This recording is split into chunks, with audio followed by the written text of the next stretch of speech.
आता स्कॅम कोणकोणते चालू आहेत लक्षात ठेवा. फसवणूक, हाईट वाढवण्यासाठी भरपूर लोक सध्या पावडर, सिरप असेल, टॅबलेट असेल, काही प्रकारचे इंजेक्शन असतील, हे देऊन मी तुमची हाईट वाढवतो असा मोठा स्कॅम चालू आहे. याला कोणताही वैज्ञानिक आधार सुद्धा नाहीये.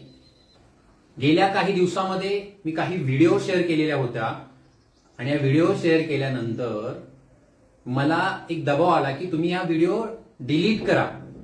कोणताही मुलगा जो गरीब घराण्यातला आहे, जो रात्रंदिवस मेहनत करतो, अशा लोकांना जे लोक फसवत आहेत त्यांचा स्कॅम उघड करणं ही माझी जबाबदारी आहे आणि तुमची सुद्धा जबाबदारी आहे.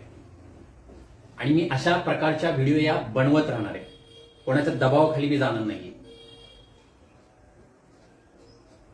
काही असे ऑइल सुद्धा असतात की ऑइल मसाज केल्यामुळे हाईट वाढते, हे चुकीचं आहे. काही अशी लोक आहेत की 25-30 वर्षानंतर सुद्धा तुमची हाईट वाढवू शकतो. हा पण सुद्धा मोठा स्कॅम आहे, लक्षात ठेवा. की आयुर्वेदिक औषध आहे, आपल्याला त्या आयुर्वेदिकमध्ये काही सुद्धा माहीत नसतं आणि ते देणारे आहेत ते खरंच ते आयुर्वेदिकमध्ये एक्सपर्ट आहेत का हे सुद्धा माहीत नसतं. ज्यावेळेला आयुर्वेदिक नाव आपल्याला डोळ्यासमोर येते त्यावेळेला आपण डोळे झाकून हे प्रोडक्ट घेतो. त्यामुळे असे औषध घेताना त्या लेबलवरती काय लिहिलेलं आहे आपण पाहणं गरजेचं आहे, किंवा जे देणारी व्यक्ती आहे याची खरंच डिग्री झालेली आहे का हे पाहणं आपण गरजेचं आहे. काही अजून असे सुद्धा आहे ते ॲक्युप्रेशर असेल, याचा वापर करून हाईट वाढवली जाते. हा सुद्धा मोठा स्कॅम आहे. याच्या मागे कोणताही वैज्ञानिक पुरावा नाही, लक्षात ठेवा.